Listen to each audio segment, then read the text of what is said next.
menimpa saya berawal dari rencana saya yang hendak menjual rumah warisan di kampung. Gak nyangka ya, kamu berani-beraninya usir soal paman bibi kamu sendiri. Mbak Ratmi masih suka bantu-bantu di sini kan? Oh, dia itu udah nggak di sini. Kalian gak ada hak buat ngatur-ngatur rumah ini. Kurang ajar kamu ya.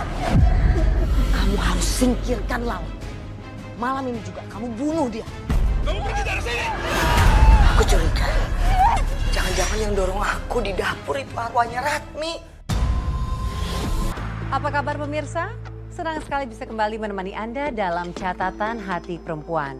Ruang berbagi kisah dan tempat menemukan kekuatan di balik setiap luka yang terpendam. Pemirsa, rumah seharusnya menjadi tempat kita mengenyam harapan. Sebuah tempat yang nyaman. Namun hal itu pun bisa berubah menjadi medan perang. Warisan seharusnya menyatukan, bukan memecah belah. Namun ketika ambisi sudah merasuki hati, darah daging pun bisa berubah menjadi serigala. Kali ini kita akan mendengarkan kisah dari narasumber kita, seorang perempuan yang sangat tegar bernama Lala. Halo Mbak Lala, apa kabar? Baik, Mbak. Silakan duduk, Mbak. Mbak Lala, kami apresiasi sudah bersedia hadir di studio kami. Apakah kamu sudah siap menceritakan kisah kamu? Iya, saya siap, Mbak. Silakan, Mbak. Saya kebetulan anak tunggal. Masalah yang menimpa saya berawal dari rencana saya yang hendak menjual rumah warisan di kampung. Kenapa harus dijual, Mbak? Bukankah itu satu-satunya peninggalan orang tua? Betul, Mbak. Tapi saya tidak ada pilihan lain. Bertahun-tahun saya merantau ke kota demi mengubah nasib. Saya pulang dalam keadaan hancur. Usaha saya bangkrut. Ditinggal rekan bisnis yang membawa uang investor. Dan sekarang saya diburu hutang yang bisa membuat saya masuk penjara. Oke, Mbak, saya paham. Jadi rumah itu adalah satu-satunya harapan untuk Mbak bisa menyelamatkan hidup Mbak. Begitu ya, Mbak? Iya, Mbak.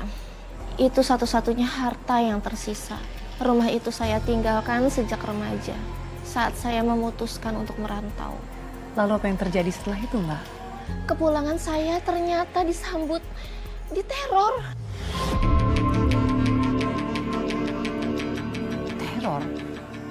Maksud Mbak, teror seperti apa?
Gak ada apa-apa.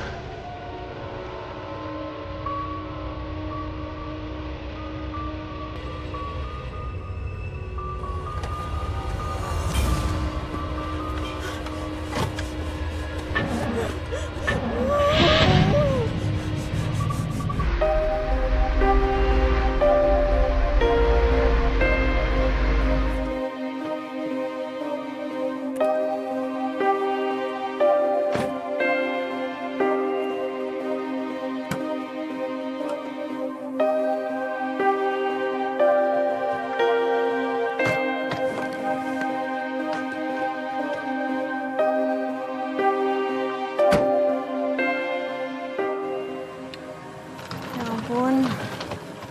Akhirnya aku balik lagi ke sini, rumah masa kecil aku yang penuh kenangan.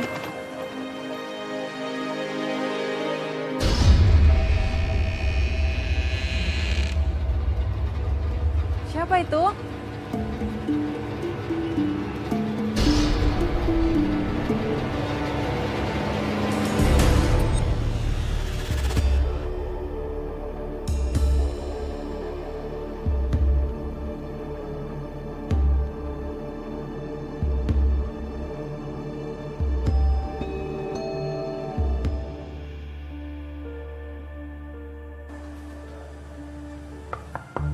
Assalamualaikum.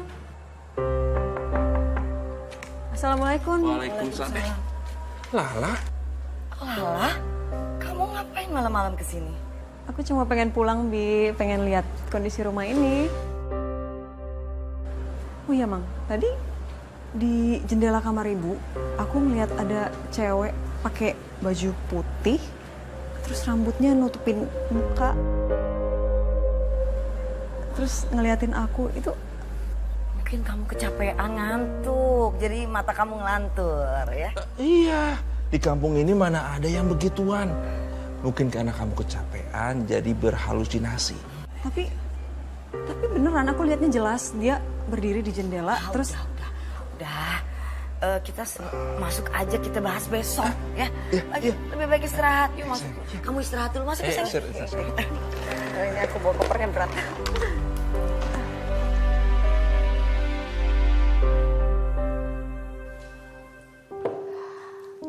Minum dulu lah.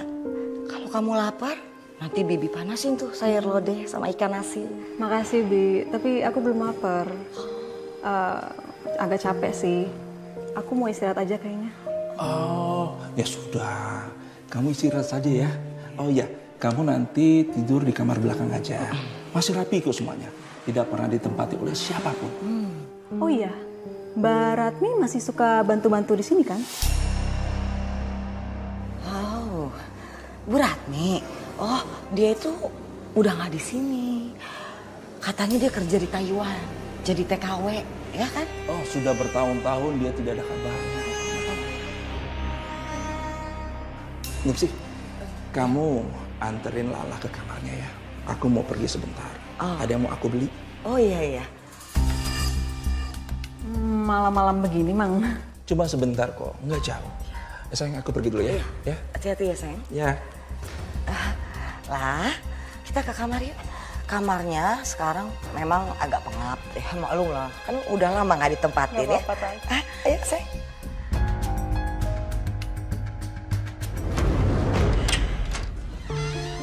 Lihat deh. Tuh kan, kamu lihat? Bibi selalu bersihin kamar ini. Ya barangkali aja kan kamu pulang ya. Makasih ya, Bi. Iya sayang. Udah istirahat sayangnya. Oke.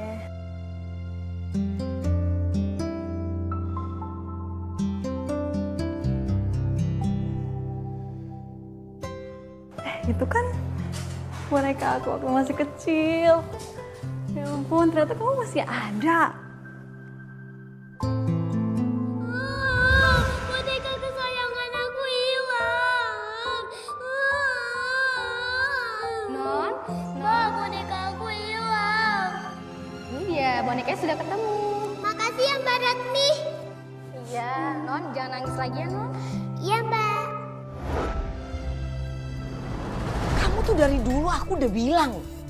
Ngapain sih suruh si Lala itu kesini lagi? Aku sudah bilang sama Lala. Dianya aja yang nekat pulang tengah malam. Nekat. Aku yakin dia itu pasti curiga. Jangan-jangan dia tahu soal Ratmi dan soal rumah ini. Hah?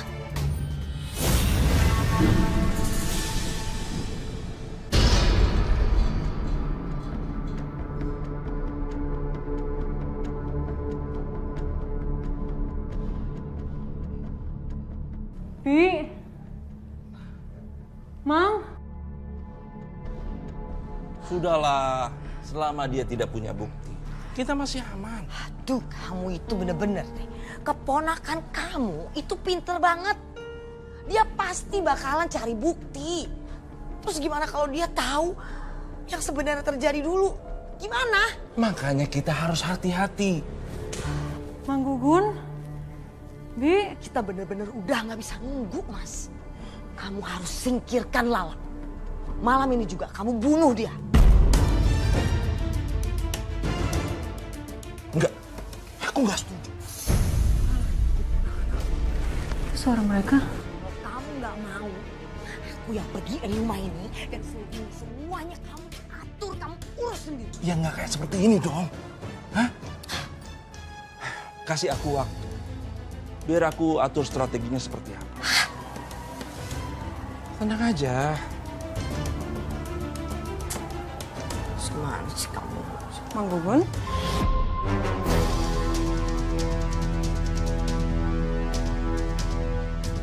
Kalian ngapain di sini? Lala, kita tuh cuman ngadem. Enak ya udara luarnya. Oh, tuh lihat. Kita lagi nikmatin bulan ya. Iya tuh, bagus kan? Adem. Tapi kok muka kalian tegang gitu sih?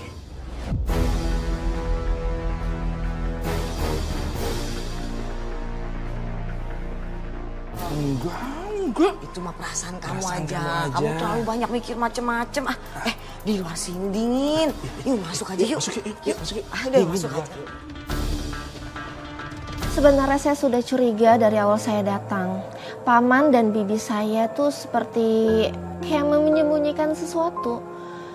Tapi waktu itu saya belum punya bukti apa-apa. Jadi saya simpan sendiri kecurigaan itu. Mbak Lala, pada saat itu kecurigaan seperti apa yang Mbak Lala rasakan? Mereka tuh seperti yang terlalu dibuat-buat, Mbak. Dan setiap saya tanya soal Mbak Ratmi, pembantu lama yang jagain saya sejak kecil, jawabannya mengambang. Seperti ada kecurigaan yang tidak jujur dari mereka. Dan itu yang membuat kamu menjadi semakin curiga dengan mereka. Iya, Mbak. Ditambah lagi, saya nemu mereka berdua lagi ngerapihin kamar mendiang orang tua saya. Tapi bukan buat untuk dibersihkan ya.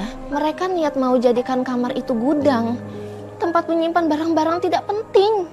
Kok bisa begitu sih? Ya kamu sebagai anak pasti nggak terima dong Mbak, pasti marah kan? Iya jelas Mbak, saya benar-benar nggak terima. Itu kamar terakhir orang tua saya, tempat penuh kenangan. Mereka meninggal di sana. Kok bisa-bisanya dijadikan tempat buat buang barang? Dan setelah itu Mbak, apa yang kamu lakukan? Saya bilang sama mereka, selama saya masih di rumah ini, gak akan ada satu orang pun yang bisa sentuh kamar itu tanpa seizin saya.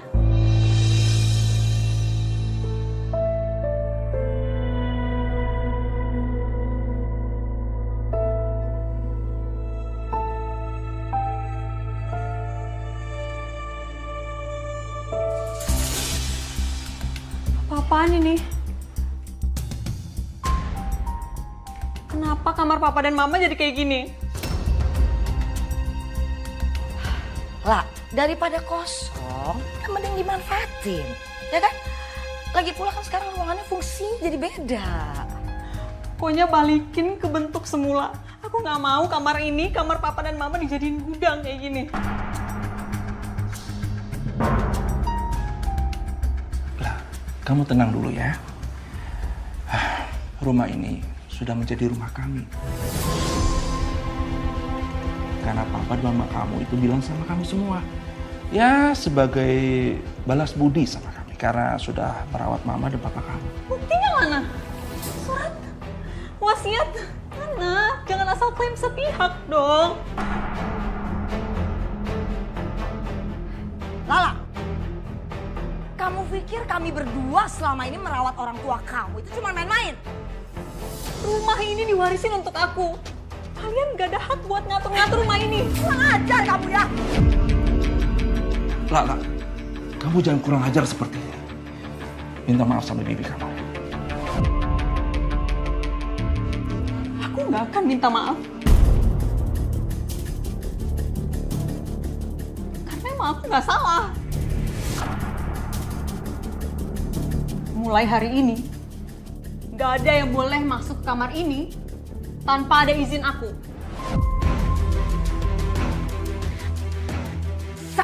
anaknya aja kamu. Kamu itu cuma anak kecil. Lebih baik aku anak kecil daripada orang dewasa yang rakus kayak kalian. Cukup.